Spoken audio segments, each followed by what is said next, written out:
आप सभी को यीशु मसीह के नाम में जय मसीह की। जय मसीह। जय मसीह।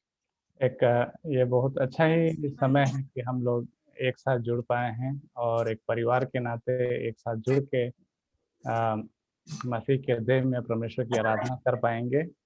और बहुत ही अच्छा समय है कि हम इस प्रार्थना जो एक चेन प्रेयर है, जो ताकि हम लोग एक दूसरे के लिए दुआ कर सके और भी जो अनेकों प्रेयर रिक्वेस्ट है उनके लिए दुआ कर सके और कुछ बातों को परमेश्वर के वचन से सुन सकें।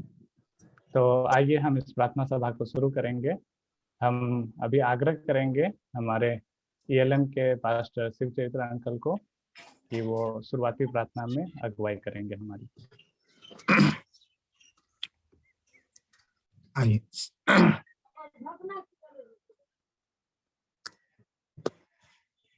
आइए हम लोग प्रार्थना में जाए। सर्वशक्तिमान दयालु दयावान पिता परमेश्वर, राजाओं का राजा, प्रभुओं के प्रभु, सर्वज्ञानी, सर्व सामर्थ्य, असंभव काम को संभव करने वाले परमेश्वर, आज के दिन और समय को और सारे जो इस कार्यक्रम में जुड़े हैं सारे भाई बहनों को पिता आपके हाथ में सौंपते हैं। परमेश्वर, शुरू से लेकर अंत तक परमेश्वर हम लोगों के बीच में रहिए पिता, और पवित्र आत्मा हर एक दूसरे से अगुवाई करते रहिए परमेश्वर। जो भी कार्यक्रम का विषय है परमेश्वर, उस बात भली भांति हम लोग सही तरीका से उसके एक दूसरे के पास शेयर करने पाए, बताने पाए, और हम लोग जो उसको सीखे और अपने अपने कार्य क्षेत्र में जाए और अपने अपने कार्य वाले क्षेत्र में जा करके उनको बहुतायत से लागू कर सके। बहुत से लोगों को परमेश्वर हम जीत करके परमेश्वर आपके चरणों के पास ला सके परमेश्वर। और सबों को परमेश्वर आत्मा और बुद्धि को खोलिए परमेश्वर, बातचीत करने में, गीत गाने में, और परमेश्वर एक दूसरे की बातचीत का आदान प्रदान करने में सबको सहायता और मदद कीजिए। शुरू से अंत तक परमेश्वर हम लोगों में बीच कब्र में रह करके अगुवाई की। आज की प्रार्थना यीशु के पवित्र नाम से मांगते हैं, दया से सुन और ग्रहण कर। आमीन आमीन। बहुत बहुत धन्यवाद अंकल, परमेश्वर आपको आशीष दे। हम लोग अभी आगे बढ़ेंगे और जैसे कि हम लोग मैं बताना चाहूँगा कि हाँ, जो ELM संस्था इटर्नल लाइफ मिनिस्ट्री, ये मिथिलांचल क्षेत्र में, बिहार का जो मिथिलांचल क्षेत्र है, यानी जिधर मैथिली भाषा बोले जाते हैं, हम लोग उन लोगों के बीच में सेवा करते हैं।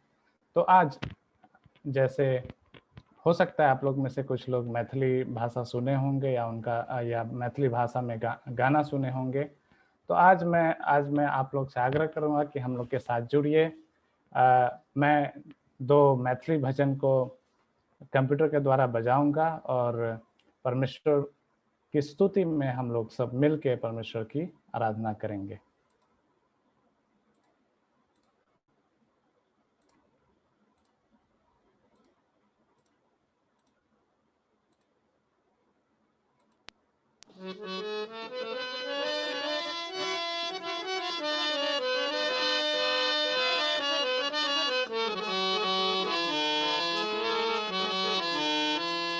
आही पर आस लगल अछि हमरा, सुनियो यीशु मानियो। आही पर आस लगल अछि हमरा, सुनियो यीशु मानियो।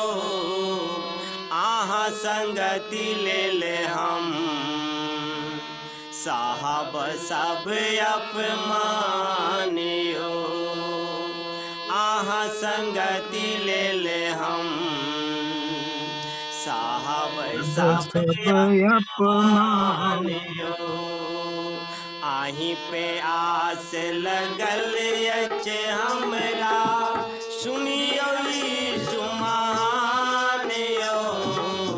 आही पर आस लगल अछि हमरा, सुनियो यीशु मानियो। आहाँ संगति ले ले हम साहब सब अपमानियो। आहाँ संगति ले ले हम साहब सब अपमानियो।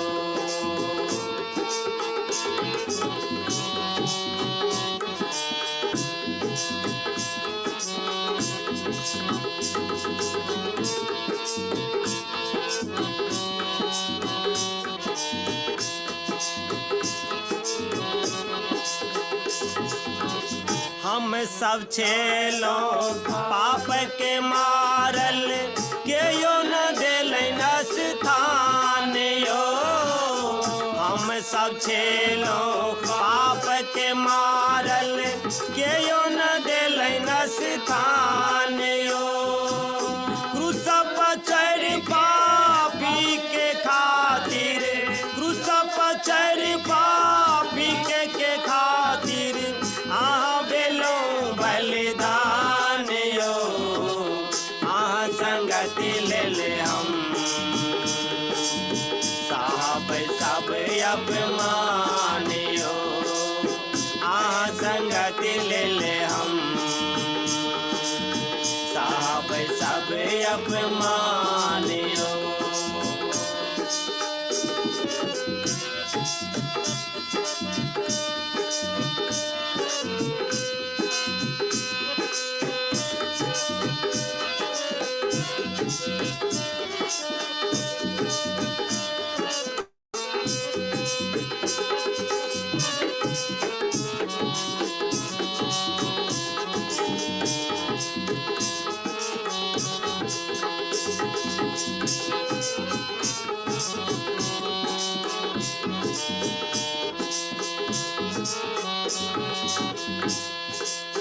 कोड़ी के आहा काया दिलिए आनर के दिलिए आँखियो।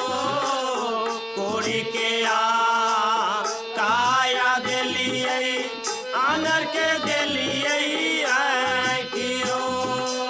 नंगरा के आहा टांगो दिलिए, नंगरा के आहा टांगो दिलिए, बहिरा के दिलिए कान यो। आहा संगति ले ले हम साहब सब अपमान यो। आहा संगति ले ले हम साहब सब अपमान यो। आही पर आस लगल अछि हमरा सुनियो सुमान यो। आही पर आस लगल अछि हमरा सुनियो सुमान यो। आहाँ संगति ले ले हम साहब सब अपमान यो। आहाँ संगति ले ले हम साहब सब अपमान यो।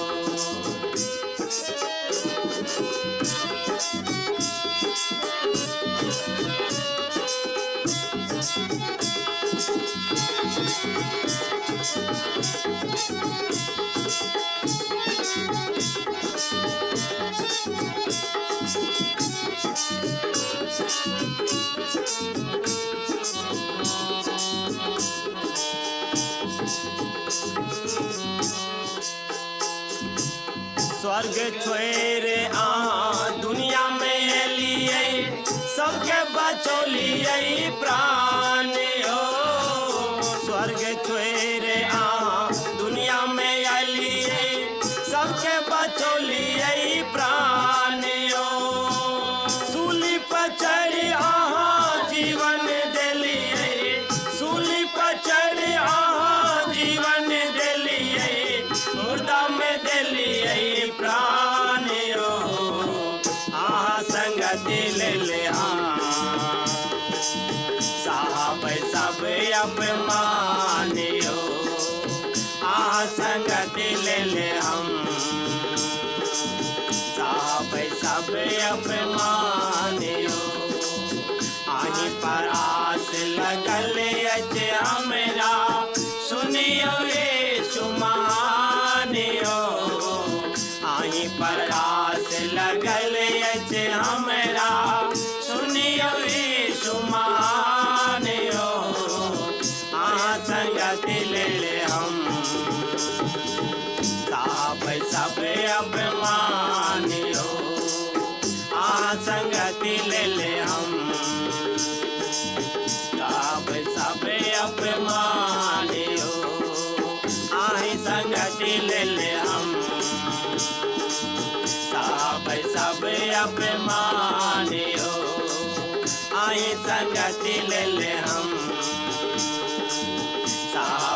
अबे अभिमानियो।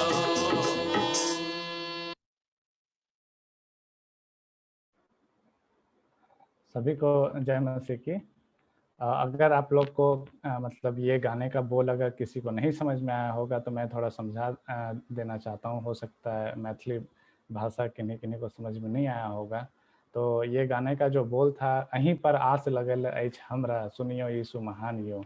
मतलब कि परमेश्वर, हमारा जो आशा है, भरोसा है, वो आप ही पे टिका हुआ है, तो इसीलिए हम आपके पास आए हैं। और जो आगे का स्टैंजा सब में है, जो बातें उसमें बताई गई है कि यीशु मसीह आप हमारे लिए क्रूस पे चढ़े, आप हमारे लिए अपनी जान को दी, तो इसीलिए हमारा भरोसा, हमारा सब कुछ यीशु मसीह है। तो इस गाना के द्वारा उस बात को बताने का वो जो गायक हैं, इस बातों को हमारे सामने पेश कर रहे हैं। तो हम लोग आगे बढ़ेंगे और अभी समय होगा वचन का। तो हम आग्रह करेंगे कि हमारे संस्था के ELM के डायरेक्टर सर बैजू कुमार भंडारी, वो हमारे बीच में आएंगे और परमेश्वर को वचन को हमारे मध्य बांटेंगे, ताकि हम उस वचन से आशीषित होने पाए। तो मैं आग्रह करूंगा कि पास्टर बैजू कुमार भंडारी हमारे बीच में संदेश को बांटेंगे। सबको जय मसीह।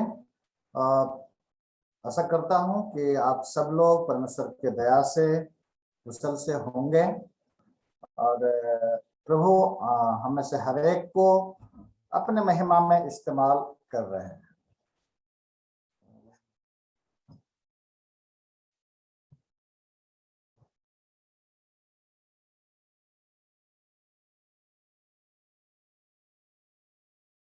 ठीक है, हम लोग समय को देखते हुए हम लोग आगे बढ़ेंगे। आज का हम लोगों का जो मनन का, परमेश्वर के वचन को अध्ययन करने का जो सब्जेक्ट है, थीम है, वो सहायता के लिए पुकारो। यानी कि हम लोगों में से हर एक को कभी न कभी हमेशा मदद की आवश्यकता होती है।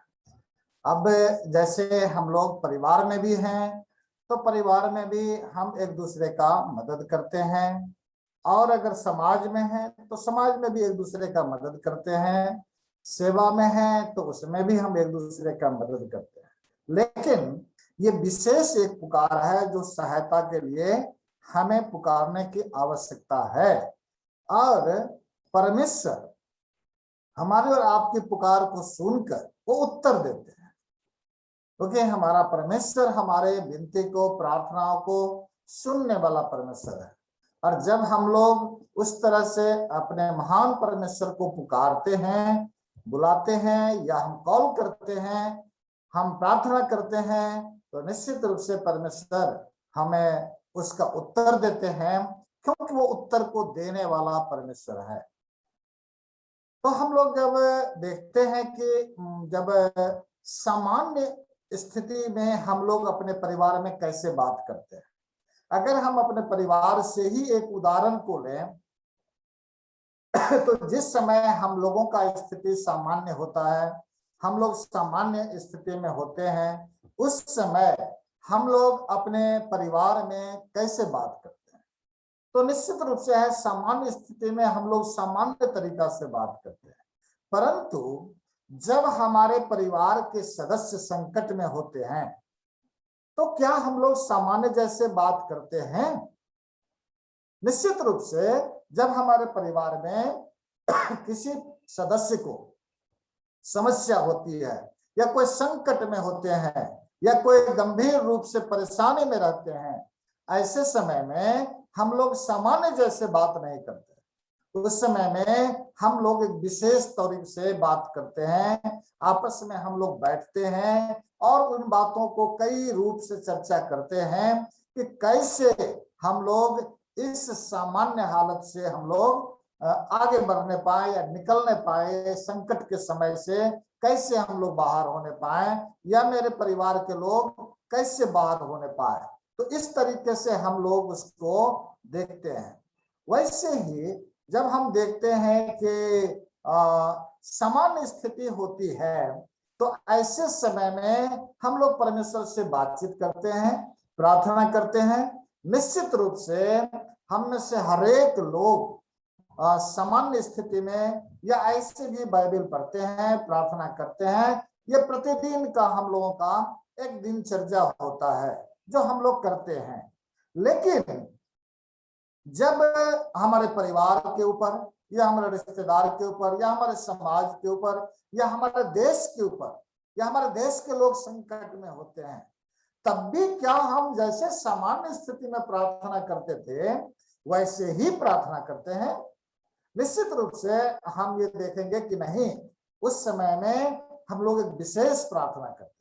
जैसे आज हम लोग बैठे हुए हैं, एक हम लोग चेन प्रार्थना को कर रहे हैं, लगातार हम लोग इसको दोहरा रहे हैं, लगातार हम लोग बैठक को कर रहे हैं, लगातार हम लोग परमेश्वर को पुकार रहे हैं। तो जब संकट की स्थिति होती है हमारे देश में, हमारे परिवार में, हमारे रिश्तेदार में, ऐसे समय में हम ऐसे ही नहीं करते हैं। तो ये प्रश्न है हमारे पास कि आज की स्थिति में क्या हम उस तरीके से प्रार्थना कर पा रहे हैं जो हमें करना चाहिए?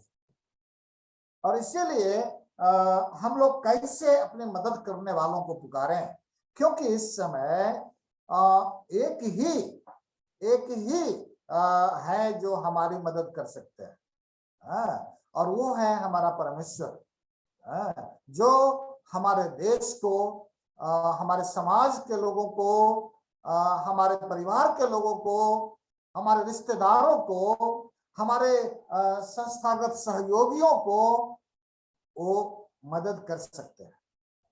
और जब हम उन्हें पुकारते हैं, जब हम उन्हें बुलाते हैं, तो निश्चित रूप से वो मदद के लिए आगे आते हैं और वो हमारी मदद करते हैं।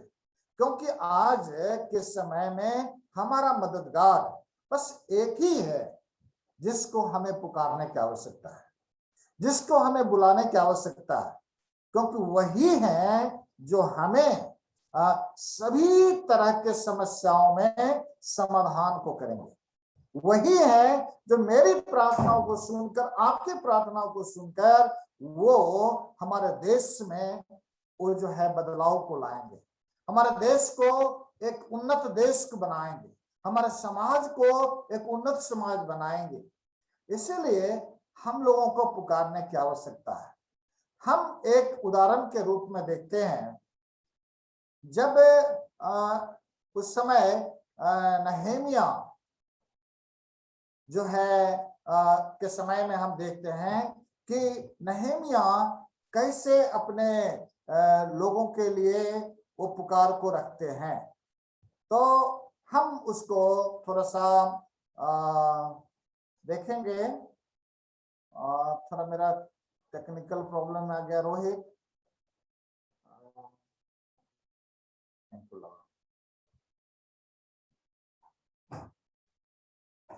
आगे नहीं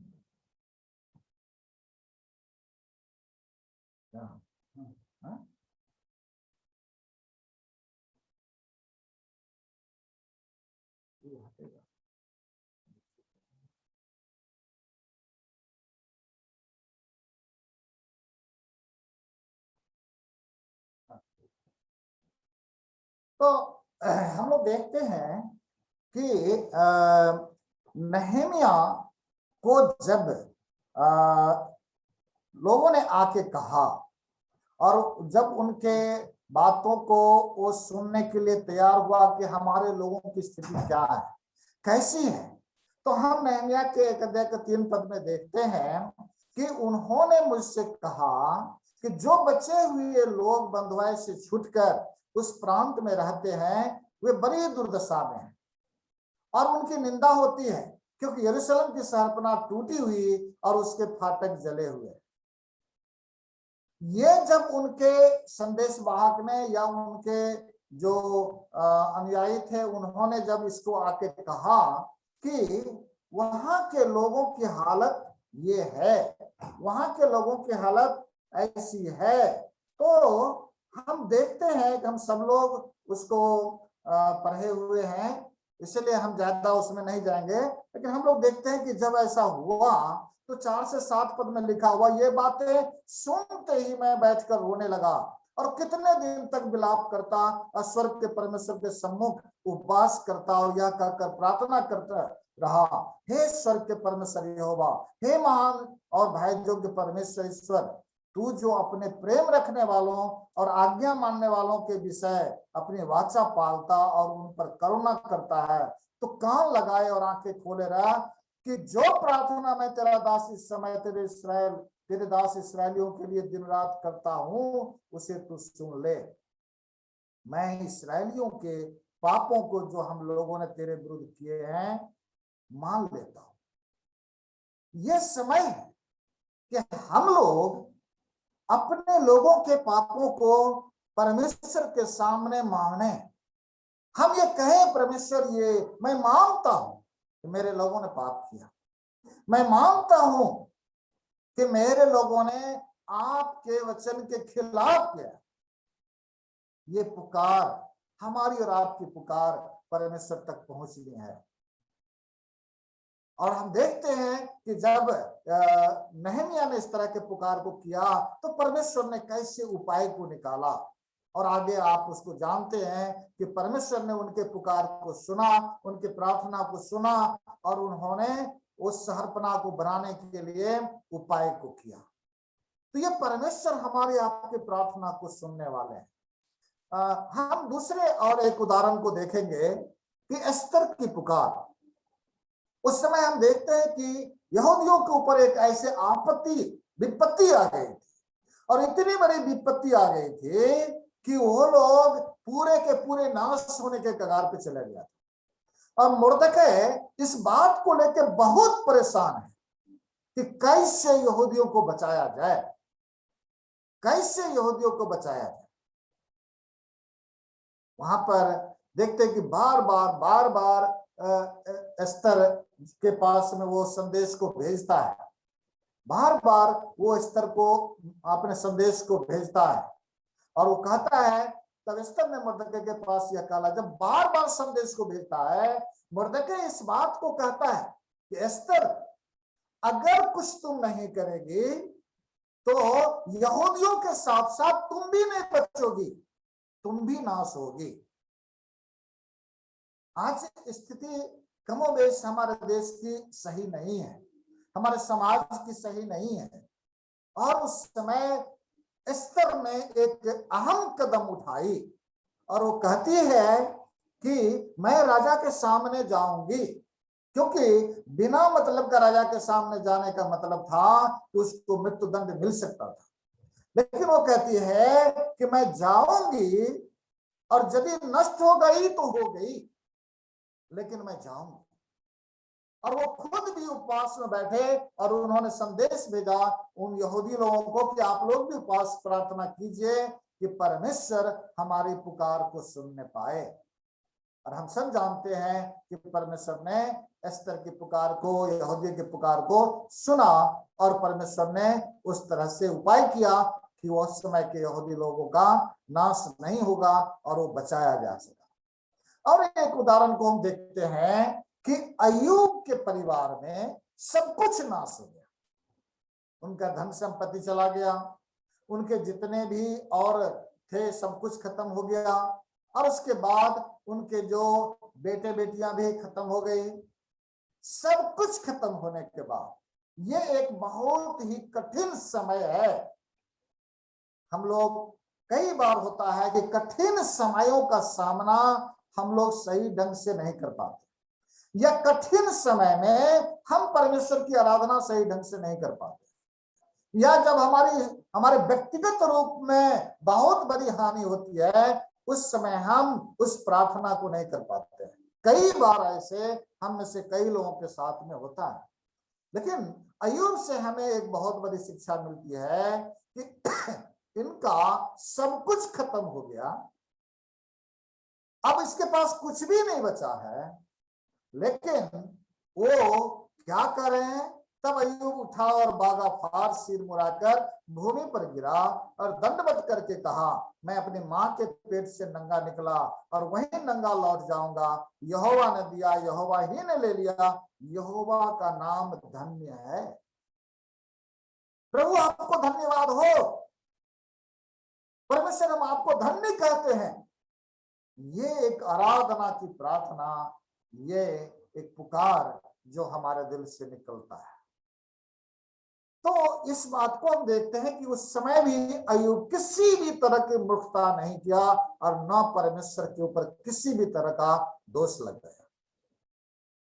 आगे हम एक और उदाहरण को देखेंगे कि निनवे के लोगों के लिए परमेश्वर ने उपाय किया कि निनवे को बचाया जाए। निनवे में बहुत गड़बड़ियां हो रही है, वहां बहुत जो है पाप बढ़ गया है, निनवे को बचाया है। और इसके लिए परमेश्वर ने वहां पर योना को भेजने का योजना बनाया, लेकिन योना वहां जाने से इनकार किया। लेकिन परमेश्वर अपनी योजना में फिर से उसको ले आया और योना को वहां जाना पड़ा।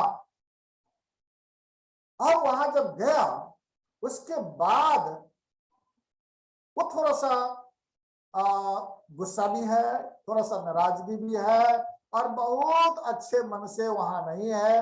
लेकिन फिर दूसरी बार परमेश्वर का वचन पहुंचता है योना के पास और उसको कहा, उठकर उस बड़े नगर निनवे में जा और जो बात मैं तुझसे कहूंगा उसमें प्रचार कर। मैं पूरा उसको नहीं पढ़ना चाहता हूं समय के अभाव में, लेकिन आप सब जानते हैं। वो बोला जाके प्रचार कर। अब वो तब योना यहोवा के वचन के अनुसार निनवे को गया और निनवे एक बहुत बड़ा नगर था। वो 3 दिन की यात्रा था। योना ने नगर में प्रवेश करके 1 दिन की यात्रा पूरी कर, यह प्रचार करता गया कि अब से 40 दिन के बीतने पर निनवे उलट दिया जाएगा। तब निनवे के मनुष्यों ने यहोवा के वचन की प्रतीति की और उपवास का प्रचार किया गया और बड़े से लेकर छोटे तक सबों ने टाट ओढ़ा और परमेश्वर के चरणों में उपवास में बैठ गए। और ये बातें जब राजा के पास पहुंची तो राजा खुद भी उस उपवास का उस उपवास में शामिल हुआ और उन्होंने आदेश जारी किया कि कोई भी, चाहे जीव हो, जंतु हो, पक्षी हो, किसी को भी खाना ना दिया जाए और सभी लोग उपवास में बैठे। और हम उसका रिजल्ट देखते हैं कि अंत में कहता है, जब परमेश्वर ने उसके कामों को देखा कि वे कुमार्ग से फिर रहे हैं, तब परमेश्वर ने अपनी इच्छा बदल दी और उनकी जो हानि करने की ठानी थी उनको न किया। परमेश्वर ने निनवे के लोगों की पुकार को सुना और जो निनवे को नाश करने का प्रण किया था परमेश्वर ने उसे नहीं किया। और एक उदाहरण को हम देखते हैं नया नियम में, जब हम लोग मरकुस रचित सुसमाचार 10 अध्याय में देखते हैं 46 से 52 पद में कि प्रभु यीशु मसीह एक बड़े से झुंड के साथ जा रहे हैं, बहुत बड़ी भीड़ उनके साथ में है और उस एक गांव से जब गुजर रहे हैं तो वहां पर एक अंधा भिखारी भीख मांग रहा और वो जब सुना कि यहाँ इतनी बड़ी भीड़ जा रही है और उसे समझ में आया, किसी से हो सकता है पकड़ के पूछा होगा या किसी से बात किया होगा कि कौन जा रहा है। और जब लोगों ने कहा प्रभु यीशु जा रहे हैं इस रास्ते से, उस भिखारी के पुकार को देखिएगा तो वो एक अजीब तरह की पुकार है। वो चिल्ला चिल्ला के कह रहा है, हे प्रभु यीशु मेरे ऊपर दया कीजिए, हे प्रभु यीशु मेरे ऊपर दया कीजिए। यानी कि जितना पावर उसके पास में था, जितनी शक्ति उसके पास में थी, वो पूरे शक्ति से वो पुकार के कह रहा है, प्रभु यीशु मेरे ऊपर दया कीजिए, प्रभु यीशु मेरे ऊपर दया कीजिए। और हम देखते हैं वहां है कि कई लोगों ने डांटा उसे, हो सकता है इसलिए डांटे होंगे कि प्रभु यीशु बहुत आगे चले गए, अब तुम्हारी आवाज को नहीं सुनेंगे। या हो सकता है यह कहा हुआ कि अरे तुम बैठो अपना भीख मांगो और चुपचाप रहो। या हो सकता है और कुछ भी, लेकिन डांटा, ये बातें लिखा हुआ है। लेकिन वो व्यक्ति किसी की डांट को नहीं सुन रहा है और सीधे प्रभु यीशु के पुकार रहा है, प्रभु यीशु को पुकार रहा है कि प्रभु यीशु मेरे ऊपर दया कीजिए। और हम सब देखते हैं कि प्रभु यीशु जो बहुत दूर चले गए थे, रुक गए और उन्होंने कहा उन्हें बुलाओ मेरे पास।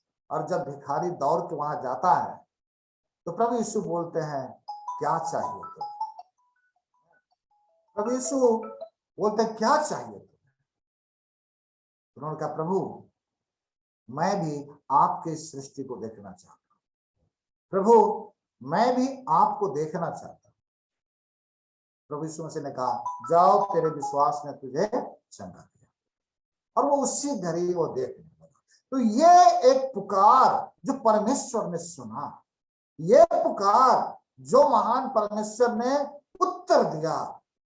और उसी तरीके से हम देखते हैं कि एक और पुकार को, जब पौलुस जेल खाना में बंद है, उनको सबसे अंदर के कोठरी में रखा गया ताकि वो कहीं चले न जाए। उसके पैर में हाथ में जो है काट को ठोक दिया गया, लेकिन आधी रात को वो अपने पुकार को परमेश्वर के पास लगाते हैं। आधी रात को वो आराधना कर रहे हैं, भजन गा रहे हैं, गीत गा रहे हैं और अपने वो आवाज को, अपने पुकार को परमेश्वर के पास पहुंचा रहे हैं। और इसलिए परमेश्वर ने उनके पुकार को सुना और उस समय हम देखते हैं कि सारे फाटक खुल गए, उनका काट ठोका हुआ खुल गया, सब कुछ खुल के निकल गया। और फिर हम देखते हैं वहां पर कि वो उस पुकार के बाद एक बड़ा परिवर्तन होता है और वो जेल का दरोगा भी उद्धार को पाता है और वहां से भी एक परमेश्वर की महिमा का शुरुआत होता है। तो ये चीज हम देखते हैं कि हमारी पुकार को परमेश्वर सुनता है, हमारे पुकार को परमेश्वर सुनता है, वो अनसुना नहीं होता है। लेकिन अब जरूरत है कि हम किस तरह से पुकारते हैं। हमारी पुकार क्या ये संकट घड़ी का पुकार है? हमारी पुकार क्या ऐसे समय की पुकार है जो हमें जरूरी है करना? एक बार मुझसे कई लोग ने कुछ पूछा कि आप सबसे, अगर मान लीजिए एक बड़ा आपको पद मिल जाए या एक देश का जो है नीति निर्धारण करने वाला मिल जाए या प्रधानमंत्री का पद मिल जाए, जो मैं कहता हूं मेरे लिए असंभव है या ऐसा नहीं हो सकता है। लेकिन उन्होंने कहा कि अगर ऐसा हो तो आपका पहला काम क्या हो? तो मैं उन्हें कहा पहला काम हम लोग ये करेंगे कि जितने भी पास्टर साहब हमारे देश में हैं सबको जेल में डाल, ताकि वहां से देश के लिए पुकार निकलने पाए। वहां कोई संस्था का काम नहीं रहेगा, वहां किसी भी तरह की बातें नहीं रहेगी, बस सब लोग मिलकर के एक ही बात करेंगे कि अपने सृष्टिकर्ता को पुकारेंगे, मेरे देश को बचाइए, मेरे देश को बचाइए, मेरे देश के सिस्टम को सुधारिए, मेरे देश का सारा कुछ बर्बाद हो रहा है, मेरे देश के लोग बुरे होते जा रहे हैं, मेरे देश के हर एक बातें जो है आपके वचन के खिलाफ जा रहा है, प्रभु मेरे देश को बचाइए। ये पुकार हमारी आवश्यकता है। आज की आवश्यकता है कि हम सब कोई नाके में खड़े होकर के अपने देश को बचाने के लिए प्रार्थना करें, पुकारें, परमेश्वर मेरे देश को बचाइए। मेरे देश के जो नीति निर्धारण करने वाले व्यक्ति है, चाहे वो प्रधानमंत्री हो, राष्ट्रपति हो, कैबिनेट मिनिस्टर हो या IAS IPS अफसर हो जो नीति निर्धारण करते हैं, उनके मनों को परमेश्वर ठीक करने पाए। चाहे कोई भी पार्टी का नेता क्यों नहीं हो, वो देश के लिए सोचने वाला होने पाए। सिर्फ पार्टी के लिए, सिर्फ अपने लिए नहीं, बल्कि हमारे देश के लिए सोचने वाला होने पाए। कैसे हमारा देश एक सही ट्रैक पे आएगा, कैसे हमारा देश का सिस्टम सुधरेगा, कैसे हमारा देश परमेश्वर आपके सामने घुटने टेकने वाला होगा, आपकी ओर निहारने वाला होगा, आपकी ओर प्रार्थना करने वाला होगा, आपका संतान कहलाएगा, इसकी पुकार हमें करने की आवश्यकता है। मेरे प्यारों, आज की जरूरत है कि हम नहमिया के समान अपने आप को ले चलें, हम एस्तर के समान अपने आप को ले चलें। चाहे नाश हो जाए तो हो जाए, लेकिन परमेश्वर आपके सामने हम इस बात को रखें।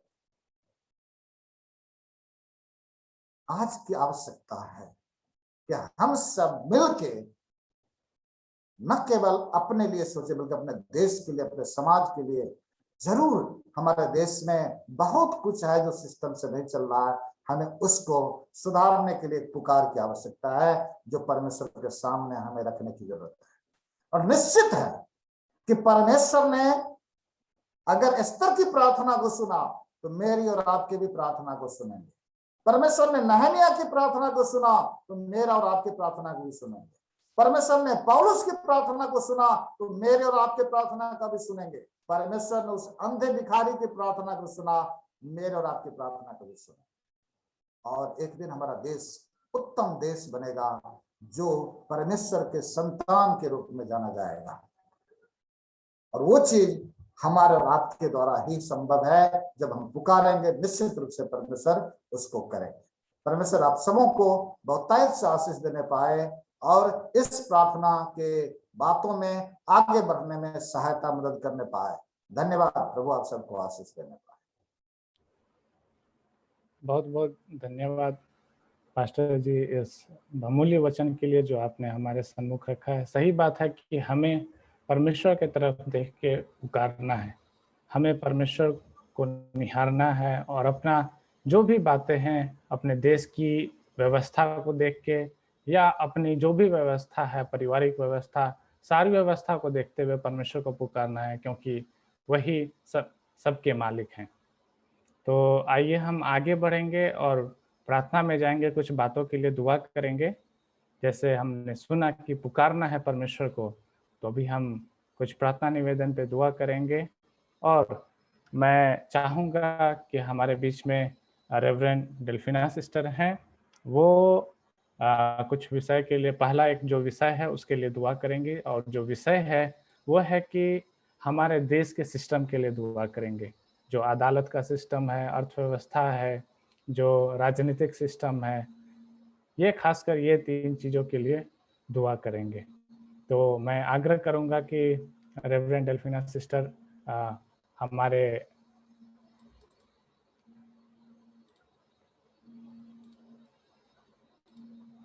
अपना माइक को आप अनम्यूट कर सकते हैं और हमारे प्रार्थना में अगुवाई कर सकते हैं। सॉरी, किसी और से करवा दीजिए, मैं ज्यादा देर तक बोल नहीं पाऊंगी, तो कोरोना से ना मैं हाफ जाती हूँ। रेवरेंड डेल्फिना सिस्टर, आप ब्रदर अभी किसी और से शेयर करवा लीजिए। अच्छा क्योंकि मैं हाफ जाती हूँ, कोरोना से उठी तो बहुत लंबा बोल नहीं पाऊंगी मैं। Okay okay, sorry. Delphina Punjab से। जी मैं ओके कोई बात नहीं। तो मैं आग्रह करूँगा अभी कि हमारे बीच में आशीष जरमैया भाई हैं, तो वो इस प्रार्थना को अगुवाई करेंगे कि हमारे जो फिर से मैं रिपीट कर देता हूँ, हमारे पॉलिटिकल जो राजनीतिक चीज़ें हैं उसके लिए कि वो राजनीतिक प्रणाली सही हो, और हमारा जो जुडिशियल सिस्टम है, जो अदालत का सिस्टम है वो सही हो, और हमारा जो आर्थिक नीति सब है वो सही होने के लिए हमारे दुआ में अगुवाई करेंगे। उसका एक लाइन में कह सकते हैं कि हमारा देश का सिस्टम सही होने पाए। जी, हमारा देश का सिस्टम जो गड़बड़ा गया, चाहे वो कोई भी पॉलिटिकली हो या कुछ, सिस्टम को परमेश्वर सही करने पाए। Okay, thank you.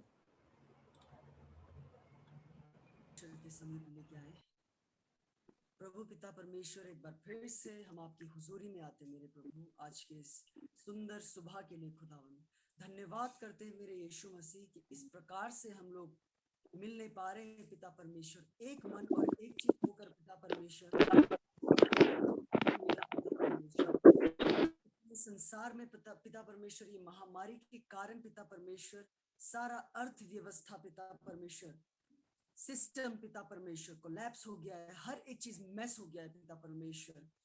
और देखा जाए तो पिता परमेश्वर अभी भारतीय गवर्नमेंट में नरेंद्र मोदी की गवर्नमेंट को पिता परमेश्वर कहा जा रहा है कि ये चौथे वर्स्ट गवर्नमेंट है जिन्होंने इस समय कोविड के दौरान अपना नीति पिता परमेश्वर अच्छे से नहीं निभाया पिता परमेश्वर। हो लेने दीजिए खुदावन, आपके भय में होकर, आपके सद्बुद्धि में होने के साथ पिता परमेश्वर इस कार्य को पिता परमेश्वर वो कर नहीं पाए पिता परमेश्वर। हाँ मेरे पिता परमेश्वर, आपका वचन कहता है खुदावन, जो भी अधिकारी हमारे ऊपर नियुक्त किए जाते हैं वो आपकी ओर से है मेरे प्रभु यीशु मसीह, वो आपकी ओर से मेरे पिता परमेश्वर। हो लेने दीजिए पिता परमेश्वर, हर एक कार्य पिता परमेश्वर आपके अनुसार होने पाए पिता परमेश्वर। हर एक करप्शन पिता परमेश्वर, भ्रष्टाचार पिता परमेश्वर, ये विरोध भावनाएं पिता परमेश्वर, ये सांप्रदायिकतावाद को पिता परमेश्वर जो गवर्नमेंट में लाया जा रहा है पिता परमेश्वर, इन सबों में पिता परमेश्वर आप पिता सहायता मदद करें, आप अगुवाई करें मेरे पिता परमेश्वर। खुदावन, जिस प्रकार से आपने पिता अपनी प्रजा को कहा था जब वो राजा चाह रहे थे पिता परमेश्वर, आपने ये इच्छा जताई थी कि मैं हूं तुम्हारा राजा, लेकिन फिर भी वो नहीं माने पिता परमेश्वर, फिर भी उन्होंने राजा नियुक्त किया पिता परमेश्वर। और किस तरीके से इजराइल पूरा मैस हुआ पिता परमेश्वर। खुदावन, हो लेने दीजिए, आप वो अधिकारी बने, आप वो राजा बने पिता परमेश्वर, भारत के, न ही केवल भारत के लेकिन विश्व के, संसार के पिता परमेश्वर। खुदावन, हर एक नीतियां पिता परमेश्वर जो बनाई जाती है, जो क्रिएट की जाती है, आपके भय में होके पिता परमेश्वर वो हर एक कार्य होने पाए मेरे प्रभु। मेरी ये दुआ है मेरे परमेश्वर, हर एक पिता परमेश्वर, जितने भी अधिकारी खुदावन भारत को लीड कर रहे हैं मेरे परमेश्वर, उन सबों में पिता परमेश्वर आपका अनुग्रह हो। और खुदावन, उन सभी के हेल्थ के लिए मैं प्रार्थना करता हूँ, दुआ करता हूँ पिता परमेश्वर, उनके हेल्थ में पिता परमेश्वर आपका अनुग्रह हो मेरे परमेश्वर। वो जो नीतियां बनाते हैं उसमें आप रहे खुदावन, हर एक कार्य में आप मध्य में रहे। मेरी ये दुआ है मेरे यीशु मसीह आपसे। धन्यवाद हो मेरे यीशु, आपने हमारी प्रार्थना को सुना खुदावन। ये विनती प्रार्थना पिता परमेश्वर आपकी वेदी के निकट रखते हैं और उद्धारकर्ता यीशु क्रिस्ट के नाम से मांगते हैं, आमीन। आमीन। बहुत बहुत धन्यवाद भाई, परमेश्वर आपको बहुत से आशीष दे। हम लोग अगले प्रार्थना निवेदन में बढ़ेंगे, जो मैं चाहूँगा सिस्टर नीलोफर हमारे बीच में है, वो अगुवाई करेंगे हमारे बीच में। तो जो विषय है वो यही है कि सारे राजनीतिक पार्टियों के लिए दुआ करेंगे जो हमारे देश में हैं, चाहे वो स्टेट्स में हो, राज्य में हो, चाहे केंद्र में हो। तो जितने भी सारी राजनीतिक पार्टियां हैं होने पाए कि वो एक मन एकजुट होके देश के कार्य को आगे बढ़ाने पाए ताकि हमारा देश तरक्की कर सके। तो मैं आग्रह करूंगा नीलोफर सिस्टर जी से कि वो हमारा प्रार्थना करें। आइए प्रार्थना करेंगे। हालेलुया, धन्यवाद धन्यवाद, स्तुति स्तुति प्रशंसा और के महिमा के योग्य जीवित और हमारे दयालु परमेश्वर प्रभु जी, हम धन्यवाद करते हैं आज के दिन के लिए प्रभु जी। आपकी महिमा हो प्रभु जी, आपकी स्तुति हो, प्रशंसा हो प्रभु जी। आप राजाओं के राजा है, आप प्रभुओं के प्रभु है, आप आदर के योग्य परमेश्वर है प्रभु जी। आपका पराक्रम और महिमा पिता परमेश्वर प्रभु जी, पिता परमेश्वर सारी पृथ्वी पर फैल जाए प्रभु जी। धन्यवाद करते प्रभु जी सुंदर और सामर्थी वचनों के लिए प्रभु जी, जो आज आपके दास के द्वारा में दिया गया प्रभु जी। सचमुच प्रभु जी आप हमारी पुकार को सुनते हैं प्रभु जी। आप पिता परमेश्वर प्रभु अपने लोगों की पुकार की और अपने कान को लगाते हैं पिता परमेश्वर प्रभु जी। इस समय प्रभु जी जब हम पूरे परिवार के रूप में मिलकर प्रभु जी आपके सामने पिता परमेश्वर अपने देश के लिए पुकार रहे प्रभु जी, आप हमारी प्रार्थना को सुनकर पूरा करें पिता परमेश्वर प्रभु जी। हमारे देश के प्रभु सिस्टम को आपके पवित्र हाथों में सौंपते हैं प्रभु जी। पिता परमेश्वर प्रभु अनेकों बुराइयां हैं प्रभु जी, ओ पिता परमेश्वर प्रभु जी सभी बुराइयां प्रभु यीशु के नाम से दूर होने पाए प्रभु जी। हम प्रार्थना करते प्रभु सभी नेताओं के लिए प्रभु जी, अपने राष्ट्रपति के लिए, प्रधानमंत्री के लिए प्रभु जी, और जो सत्ता में पिता परमेश्वर जितनी भी पार्टीज हैं पिता परमेश्वर प्रभु जी, हर एक राज्यों के लिए प्रार्थना करते प्रभु जी, उनको समझ बूझ और बुद्धि दे प्रभु जी। वो पिता परमेश्वर अपने ही हित की नहीं प्रभु जी, इस देश हित के बारे में सोचने पाए प्रभु जी, देश का संचालन प्रभु जी अच्छे से करने पाए पिता परमेश्वर प्रभु जी। उनके जीवनों की हर एक बुराई प्रभु यीशु के नाम से जाती रहे प्रभु जी। पिता परमेश्वर प्रभु जी प्रार्थना करते प्रभु जी। ओ पिता परमेश्वर प्रभु जी, जितने भी लोग पिता परमेश्वर प्रभु जी संगठन के रूप में पिता परमेश्वर कार्य करते हैं प्रभु जी, वो ऐसी योजनाएं हमारे देश के लिए बनाए प्रभु जी, जो उन्नति को लेके आए प्रभु जी, हर एक भ्रष्टाचार को, बुराइयों को प्रभु जी, और पिता परमेश्वर प्रभु जी जो बुराई हमारे समाज में फैलती है प्रभु जी, उन लोगों से आप बोले और बातचीत करें पिता परमेश्वर प्रभु जी। ओ पिता परमेश्वर, हमारे देश में शांति का राज्य होने पाए पिता परमेश्वर प्रभु जी। पिता परमेश्वर प्रभु जी, अब जो आने वाले समय में पिता परमेश्वर प्रभु जी कोरोना के लिए बातें होती है पिता परमेश्वर, उसके लिए भी पिता परमेश्वर हमारे देश में प्रभु जी जो हमारे अधिकारी हैं वो अच्छी योजनाएं लेके आए प्रभु, जिससे प्रभु जी महामारी कम फैले पिता परमेश्वर प्रभु जी, और लोग पिता परमेश्वर उनको प्रभु उनकी जरूरतों के लिए पिता परमेश्वर प्रभु इधर उधर भागना ना पड़े पिता परमेश्वर प्रभु जी। हर एक इंतजाम में पिता परमेश्वर प्रभु उनको करने के लिए आप बुद्धि और ज्ञान दे दीजिएगा प्रभु जी। एक बार फिर से प्रभु हर एक नेताओं को प्रभु जी, हर एक राज्य के पिता परमेश्वर नेताओं को आपके हाथों में सौंपते हैं, जितने भी पिता परमेश्वर मुख्यमंत्री हैं पिता परमेश्वर, सबको तेरे हाथों में सौंपते हैं प्रभु जी। वो पिता परमेश्वर अपने अपने राज्य की निगरानी अच्छे से करे पिता परमेश्वर प्रभु जी, और पिता परमेश्वर प्रभु जी सबकी बेहतरी के लिए कार्य करने पाए पिता परमेश्वर प्रभु जी। अपने सभी प्रभु अधिकारी को आपके पवित्र हाथों में सौंपते हुए, इस प्रार्थना के आगे के भाग को भी आपके पवित्र हाथों में सौंपते हुए, प्रार्थना आपके प्यारे बेटे प्रभु यीशु मसीह के नाम से मांगते हैं। आपने हमारी प्रार्थना को सुन लिया और ग्रहण कर लिया, आमीन। बहुत बहुत धन्यवाद सिस्टर, परमेश्वर आपको आशीष दे। और हम आगे की प्रार्थना में जाएंगे। तो आगे जो जिन्हें प्रार्थना करने के लिए मैं आमंत्रित करना चाहता हूँ, ब्रदर आशीष सिंह। मैं आपका वीडियो देख पा रहा हूँ जी। ब्रदर आशीष सिंह हमारे प्रार्थना में अगुवाई करेंगे कि रेप्लिकेशन ट्रेनिंग के लिए हम लोग दुआ करेंगे कि जो रेप्लिकेशन ट्रेनिंग जहाँ जहाँ अनेक क्षेत्र में चल रहा है वो सही सुचारू रूप से चलने पाए, और जितने भी चुनौतियाँ आ रही है वहाँ पे, चाहे वो लोकल गवर्नमेंट के तौर पे हो, चाहे स्थानीय लोग के चलते हो, या कहीं कहीं जो सेवकाई होती है वो बहुत गांव क्षेत्र में होती है जहां पहुंचना भी मुश्किल होता है। तो परमेश्वर सारी चुनौतियों के लिए दुआ करेंगे ताकि परमेश्वर हमारे साथ रहे और ये रेप्लिकेशन का ट्रेनिंग 100 गुना लोगों के जीवन में आशीष का कारण बनने पाए। तो मैं आपसे आग्रह करूंगा कि हमारी प्रार्थना में अगुवाई करें। आइए हम प्रार्थना करें। धन्यवाद धन्यवाद धन्यवाद सर्वशक्तिमान जीवित और सामर्थ्य पिता, हम सब आपको धन्यवाद देते हैं परमेश्वर पिता, आज के सुंदर समय के लिए हम धन्यवाद करते हैं प्रभु, आपकी दया के लिए, आपकी करुणा के लिए प्रभु, आज के दिए गए सुंदर अवसर के लिए पिता हम सब आपको धन्यवाद देते प्रभु। आपके दास दाऊद ने कहा प्यारे पिता, यहोवा का धन्यवाद करो कि भला है, उसकी करुणा सदा की है। मेरे जीवते और सामर्थ्य पिता परमेश्वर, हम सब तेरे पास आते प्रभु, हम धन्यवाद करते प्रभु आज के सुंदर वचन के प्रभु जो आपके दास के द्वारा हमारे लिए बोया गया प्रभु।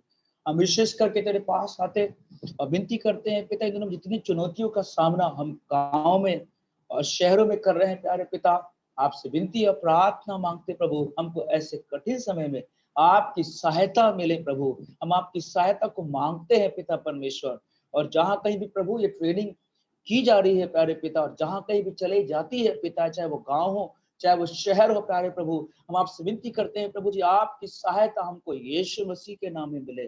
पवित्र आत्मा, आप इन दिनों में इस चुनौती के बीच में हमारी मदद करें, हमारी सहायता करें प्यारे प्रभु जी, कि हम हर एक कठिनाइयों का सामना प्रभु तेरे वचन के तरीके से करने पाए पिता। मैं आपसे विनती करता हूँ प्रभु जी, जो भी लोग प्रभु शिक्षित हो रहे हैं, जो भी लोग सीख रहे हैं, जो भी लोग प्रभु जी तेरी सेवा में संलग्न है पिता, चुनौतियों के बीच में, समस्याओं के बीच में प्रभु जी, आज इनमें से प्रत्येक को पवित्र आत्मा तेरी सहायता मिले। इनमें से हर एक को प्रभु जी पिता चुनौतियों का सामना करने की हिम्मत और ताकत मिलने पाए प्रभु जी। हम धन्यवाद देते हैं प्रभु जी इस मिनिस्ट्री के लिए प्रभु जी, हम धन्यवाद करते हैं पिता हर एक तेरे प्रिय लोगों को जो तेरी सेवा में संलग्न है, हर क्षेत्रों में उनमें से एक की सहायता कर पिता। ये प्रभु आपका वचन इस प्रकार से कहता है, जितनों ने तेरी ओर देखा उन्होंने ज्योति पाई और उनका मुंह कभी काला न होने पाया।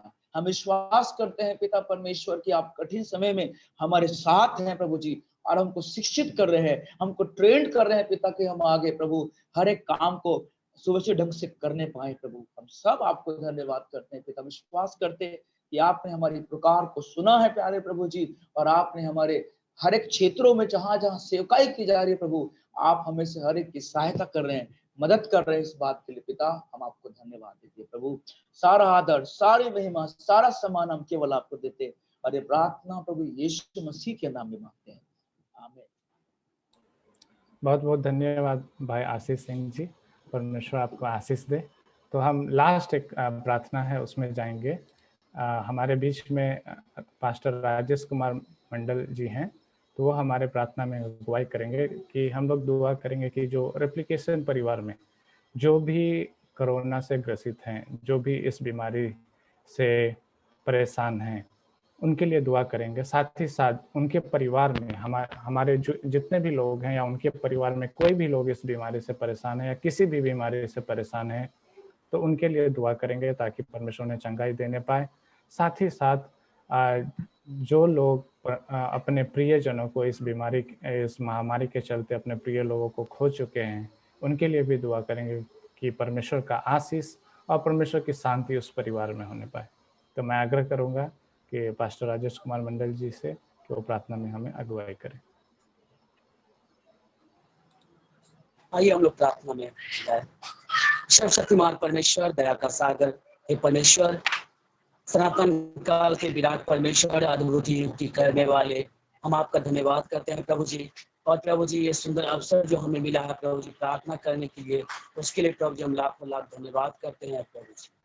प्रभु जी हम प्रार्थना करते हैं कि पिता परमेश्वर, विभिन्न प्रकार के बीमारियों से आज लोग ग्रसित है पिता परमेश्वर।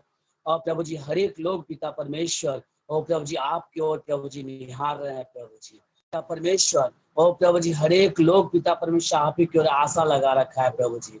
हाँ पिता परमेश्वर, दया कीजिए प्रभु जी उनके ऊपर, ताकि विभिन्न प्रकार की बीमारी जो प्रभु जी इन दिनों में प्रभु जी उनसे लोग ग्रसित है पिता परमेश्वर। हाँ प्रभु जी, कोरोना के बाद पिता परमेश्वर, और प्रभु जी ब्लैक फंगस प्रभु जी, व्हाइट फंगस प्रभु जी, येलो फंगस प्रभु जी, और भी प्रभु जी टाइफाइड और प्रभु जी निमोनिया और कई प्रकार के ऐसे संक्रमण प्रभु जी नए नए प्रभु जी जो हम लोग प्रभु जी कभी सुन नहीं पाए होंगे प्रभु जी। ऐसे ऐसे प्रभु जी बीमारियों से लोग आज ग्रसित हो रहे हैं पिता परमेश्वर। हे प्रभु यीशु, दया कीजिए ताकि हमारा देश के लोग, हमारे प्रभु जी एप्लीकेशन में जितने भी लोग हैं प्रभु जी, उनके भी परिवारों में जो भी जिस प्रकार की बीमारियों से आज ग्रसित है लोग, उन सब से प्रभु जी आजादी मिलने पाए प्रभु, छुटकारा मिलने पाए, क्योंकि छुटकारा आपकी ओर से है और प्रभु चंगाई आपकी ओर से है प्रभु जी। और पिता परमेश्वर हर एक प्रकार के प्रभु जी और पिता परमेश्वर सामर्थ्य का कार्य आपकी ओर से है पिता परमेश्वर। हाँ प्रभु जी, हम धन्यवाद करते हैं आपके महान करुणा और दया के लिए कि हम सब के प्रार्थनाओं को आप सुनते हैं और उत्तर हाँ और आमीन में प्रभु जी आप देते हैं। हम धन्यवाद करते हुए सारा आदर महिमा हम आपको देते हैं, विनती प्रार्थना मसीह यीशु के नाम से मांगते हैं, आमीन आमीन। बहुत बहुत धन्यवाद पास्टर राजेश कुमार मंडल जी, परमेश्वर आपको आशीष दे।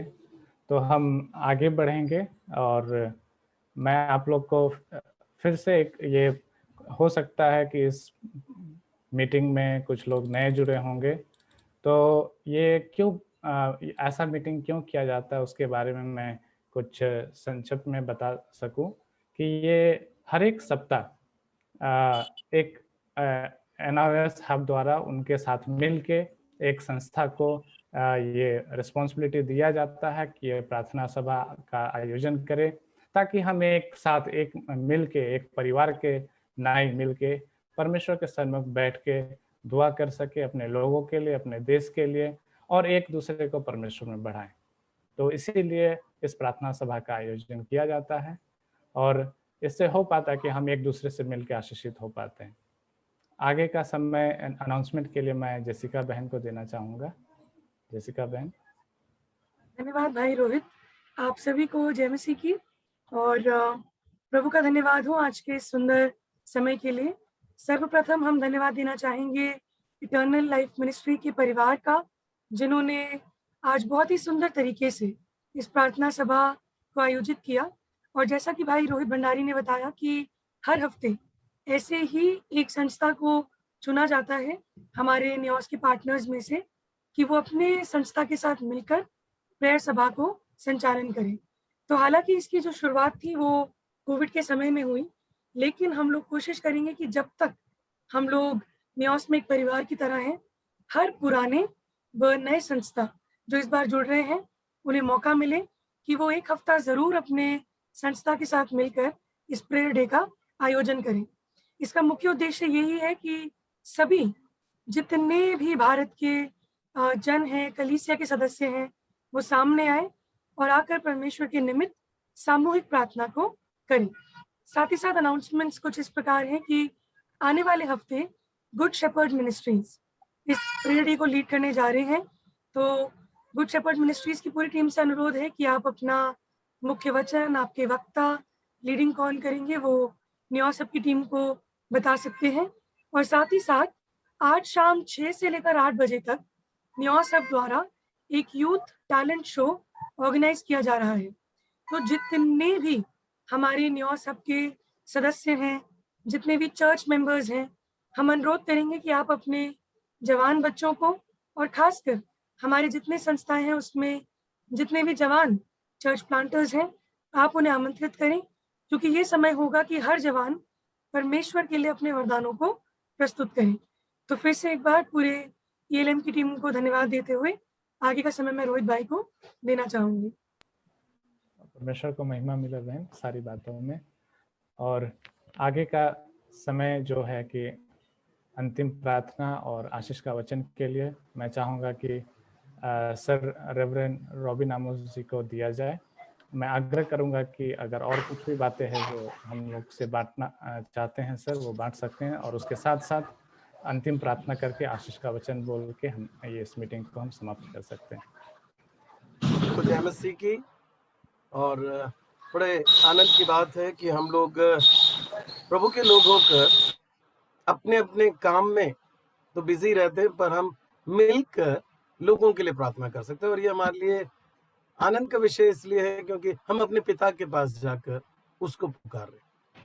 और विशेष करके आज बहुत सुंदर हम लोग प्रार्थना का विषय को देख रहे थे, नहम्याह, उसका विशेष प्रार्थना विशेष संदर्भ में। और जब मैं इस वचन को आज सुन रहा था तो बहुत अच्छा लगा। जरूरी है कि हम उस गंभीरता को अपने अंदर लेना शुरू करें।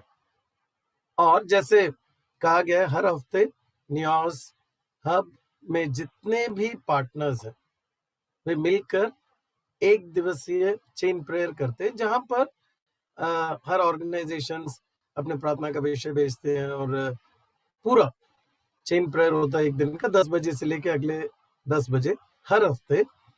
और एक ऑर्गेनाइजेशन को इसके लीडिंग के लिए दिया जाता है। आज जब हम सुन रहे थे, नहम्याह का जीवन मेरे को बहुत चैलेंज करता है, क्योंकि नहम्याह जब यरूशलेम के मंदिर को देखा तो प्रभु को पुकारा और साथ साथ में कुछ किया भी उसने रियलाइज किया,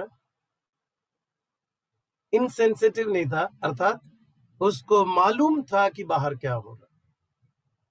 अपनी आंखें बंद नहीं की, उसके अंदर उसका फीलिंग था, इसलिए तो खाना भी छोड़ा और उसके चेहरे से दिखाई दे रहा था। और साथ साथ में राजा का प्याऊ, बड़ा इंपॉर्टेंट प्लेस, हर काम करा सकता था, उसको छोड़ने का निर्णय किया, कंफर्ट को छोड़ने का निर्णय लिया। उसके बाद प्रभु से प्रार्थना करके रिक्वेस्ट किया राजा से, राजा अब मुझे ना ये एडमिनिस्ट्रेटिव काम सब बाद में कर लूंगा, पर मुझे थोड़ा सा समय चीजों को सही करने के लिए भेज दे। और उसके बाद रास्ते में हम देखते हैं राजा के आदेश के कारण लोगों ने उस पर अनुग्रह किया। और फिर जब वो काम शुरू कर रहा था तो संबदलत और तोबिया आकर उसको कुछ कॉम्प्रोमाइज फॉर्मूला देते हैं। वो कहता नहीं, तुम अपना काम करो, मैं अपना काम कर रहा हूं। और उसके बाद हियाव के साथ अपने लोगों के साथ खड़ा रहा, है ना। दुश्मन को सामना करने के लिए जिम्मेवारी और अपने लोगों को प्रोत्साहित करने की जिम्मेवारी। और फिर हम देखते हैं यरूशलेम का वो दीवार फिर से बना। आज हम जो लीडर्स हैं, हम जो मास्टर ट्रेनर्स हैं, हम जो कोचेस हैं, हम जो यहाँ पर एप्लीकेशन के साथ अलग अलग तरीके से जुड़े हैं, हमारे कलीसिया के लोग हैं, हमें रियलाइज करना है, हमें उस गंभीरता को जानना है, पुकारना है, हमें समझौता नहीं करना, हमें अपने लोगों के साथ खड़ा रहना है और हर प्रकार का प्रयास करना। नहम्याह का प्रयास, नहम्याह का चिंता, नहम्याह का संवेदनशीलता, ये सब चीजों को हम देखते हैं। और आज के इसमें हमने देखा उसका पुकार, और जितने भी लोगों का पुकार देखा वो उस संदर्भ में गंभीर थे। तो हम लोग यस सेवा कर रहे हैं, हम लोगों की बहुत सारे अलग अलग जिम्मेवारियां हैं, फैमिली जिम्मेवारियां हैं, कलीसिया की जिम्मेवारियां, सब कुछ है, पर जो बिगड़ा हुआ हालत है उसको रीबिल्ड करना है। और जैसे प्रभु के दास ने आज बहुत सुंदर कहा कि हमें छोड़ के और कोई ये चीज कर ही नहीं सकता, और हमारे परमेश्वर को छोड़ और किसी के पास सामर्थ्य है भी नहीं कि ये बड़े काम कर सके। तो ये हमारी जिम्मेवारी है। और जब हम अभी से लेकर कल सुबह तक प्रार्थना में जितना भी, जब भी आपको समय मिलता है, आप लोग प्रार्थना में समय बिताइए। कुछ लोगों को टाइम उन्होंने सेलेक्ट किया है, और आने वाले दिनों में हमारे जितने भी नए पार्टनर्स जुड़ रहे हैं उनको भी पूरा शेड्यूल और ये सब दे दिया जाएगा, ताकि हम मिलकर उस प्रार्थना को अपने देश के लिए कर सके। तो फिर से मैं ELM के डायरेक्टर रेवरेंड बैजू भंडारी और उनकी टीम का धन्यवाद देता हूँ आज के इस प्रेयर को ऑर्गेनाइज करने के लिए, और जो भी इसके पीछे टेक्निकल टीम है सबको मैं धन्यवाद देना चाहता हूँ। आइए हम प्रार्थना करें। हमारे जीवित और उद्धारकर्ता परमेश्वर, आप हमारे जीवित परमेश्वर हैं। यीशु मसीह के लहू में होकर शुद्ध होकर हमें यहाँ मिलता है कि आपके सिंहासन के सन्मुख आकर आपको अब्बा और पिता कह सके। हाँ प्रभु, जब चारों तरफ हालात को देखते हैं, वो दोबारा निर्माण करना, दोबारा चीजों को सही होते हुए देखना, उसके लिए हमारी प्रार्थनाएं बहुत जरूरी है। हम आपको पुकारना चाहते हैं, हम आपकी ओर ताकना चाहते हैं, क्योंकि उत्तर आप ही की ओर से मिलना है। हम फिर से इस देश के लिए दया मांगते हैं। इस देश के लीडर्स, लोग प्रभु मिलकर आपको भूल बैठे हैं। दया करिए, सेवकों को मदद करिए कि इन दिनों में लोगों के पास जाकर खड़े रह सके, वो रीबिल्डिंग प्रोसेस को गंभीरता से ले सके। हाँ प्रभु, कोई भी पार्टी इस देश में क्यों ना हो, पर ये देश आपका है। इसमें एक एक जन अगर नाश होते आपको जाना बिना, प्रभु वो जिम्मेवारी हमारा है। हमें आपके और इस देश के बीच में खड़े होकर विनती करना सिखाइए। हाँ प्रभु, ऐसा ना कहा जाए मैंने एक जन को ढूंढने की कोशिश किया जो बाड़े के निमित्त मेरे से प्रार्थना करे, जो देश के द्वार पर खड़ा होकर मेरे से विनती करें कि इसे नाश ना करें, पर मुझे कोई नहीं मिला। प्रभु, इजराइल के समय में ये हुआ है, इजरायलियों ने ऐसा किया, बट हम प्रभु वो नहीं बनना चाहते, हम आपके सन्मुख आना चाहते हैं।